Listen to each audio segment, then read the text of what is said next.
isang magandang hapon mga kasari-sari ko dyan, mga kasuki-suki kong viewers. Kumusta kayo? Kumusta naman ang inyong tindahan? Okay ba ang benta ninyo ngayong hapon na ito mga kasari? Pero wish ni Ate Tintin sa inyo na sana nga maganda ang takbo at benta natin ngayong araw na ito. So sa mga may tindahan, ikaw ba ay napanghihinaan ng loob minsan? Napapagod ka rin ba? Inaabot ka rin ba ng katamaran? At minsan gusto mo ba talagang magsara muna at magpahinga? Parehas tayo. Si Ate Tintin ganyan din. Katulad ngayon, tinatamad talaga ako mga kasari. Pero maaga pa ako nagbukas, 5:45 nagbukas na ako. Kasi dito sa amin sa Palawan, napakadilim ngayon talaga sa tutulang mga kasari. Alas 6 na pero ang itsura niya parang alas 5 pa lang, napakadilim. Kaya wala pang taong lumalabas. So ngayon nagbukas ako bago mag alas 6 pala, napakadilim pa pero okay lang kasi maaga pa nakabenta na ako. Kasi nga may inantay ako na parating kong bisita. So dumating na siya. Hinayaan ko lang yung aking tindahan, natatamad ako mga kasari. Pero nung kapag breakfast na ako, nakapagkape na ako, pinawisan na si Ate Tintin, ayun, sumigla ang utak ko, nagkalaman-laman, di ba? Nalagyan na ng hangin, ayan, di maaga pa nakabenta ako. Yun nga lang, tinamad ako mag-display. Ikaw ba ay napanghihinaan din ng loob? Minsan mga kasari, hindi maiiwasan yan. Eto ang mga dahilan bakit minsan napanghihinaan ka, pero sana huwag na huwag mong gagawin itong mga kasari, ha? Na manghina ang loob mo, na mawalan ka ng pag-asa, lalo na pag nakikita mo ang iyong tindahan na number 1, umaalog-alog na. Diba? Paano hindi aalog yung tindahan mo? Baka dukot ka ng dukot, hindi mo binabayaran. Huwag ganon, kasari. Pag kumuha ka, bayaran mo. Isipin mo na lang, bumili ka sa ibang tindahan at nagbayad ka. Yan din ang gawin mo sa iyong tindahan, ha? Isipin mo sa ibang tindahan ka bumibili at kailangan mong bayaran. Huwag dukot ng dukot. Huwag yung pag dumating si Shopee, si Lazada, mga kung ano-anong in-order mo dyan, pag nandyan na sa harapan ng tindahan mo, dukot sa lagayan ng pera, bayad. Hindi na nalista kung ilan na. 'Di ba? Pagdating sa gabi, bakit ito lang ang aking benta? Hindi niya naisip, diyan niya pala kinuha ang 1,000 na ibinayad niya sa Shopee na rider. So, pagkagabihan, taka siya, late ng benta ko. Kaya, nanghina na siya. Sabi niya, bakit ba ganun, di ba? Napakakonti ng benta ko. Mga kasari, nangyari na ba yan sa inyo, ha? Yan ang wag na wag ninyong gagawin para hindi kayo mapanghinaan, ha, mga kasari. Next, ano ba ang sunod?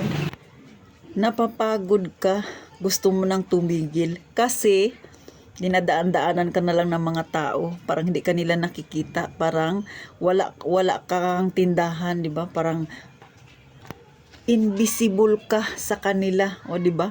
Parang pag dumaan sila sa'yo, parang wala ka lang dyan, di ba?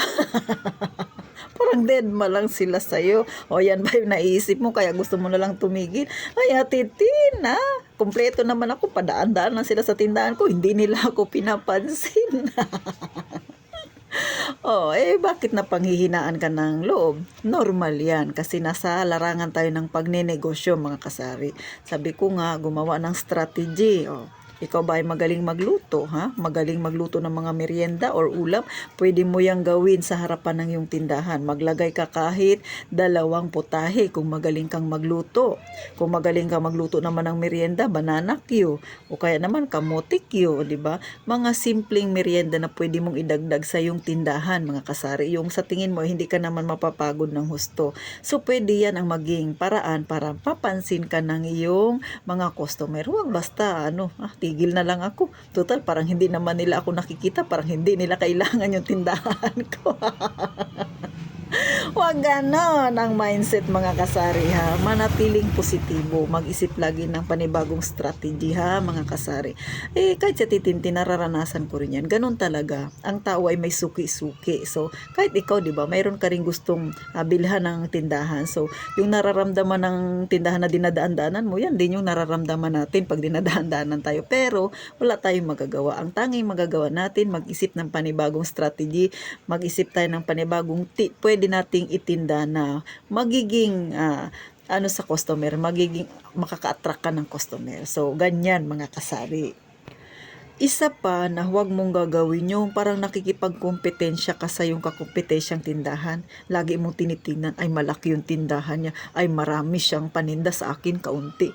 Ay paano ba yan? Talong-talo na ako. Yung nag-iisip ka lagi ng negative, yan ang wag na wag mong gagawin. Kaya yan ang nagiging dahilan bakit pinanghihinaan ka ng loob. Binabantayan mo kasi yung kakompetensya mong tindahan. Ang bantayan mo yung tindahan mo.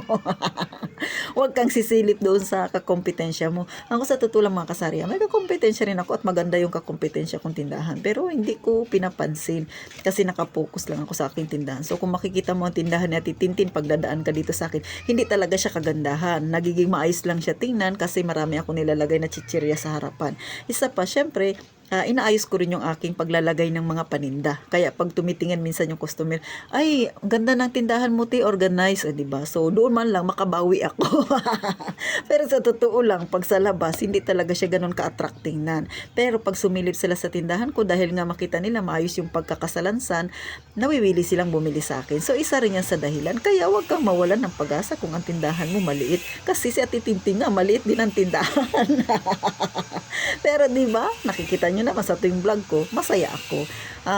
Mga kasari, sa totoo lang, ito yung ugali ko talaga. Maliit man o malaki ang aking benta sa buong maghapon, ipinagpapasalamat ko yun. Hindi ako nawawalan ng pag-asa. Ang iniisip ko na lang, pag maliit yung benta ko, siguro mas may nangangailangan sa akin. O kaya ganito talaga ang larangan ng negosyo. At syempre pa, ito yung ipinagkaloob sa akin ng Panginoon. So, biyaya pa rin yan. Ang mahalaga, kumakain ako ng 3 beses, malakas ang aking pangangatawan, maayos ang aking negosyo, wala akong iniintinding sakit sa ulo. So, yun na lang, isang biyaya na rin yan mga kasari. Syempre, bonus na lang pag malaki pa talaga yung aking benta, talagang malaking malaki. Aba talaga, tuwang-tuwa ako at galak na galak mga kasari.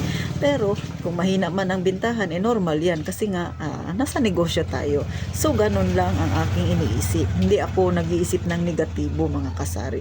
Kaya sa mga may tindahan dyan na medyo napapagod na, nanghihina ang loob, wag mga kasari ha, kasi talo ka pag ikaw ay nag-give up.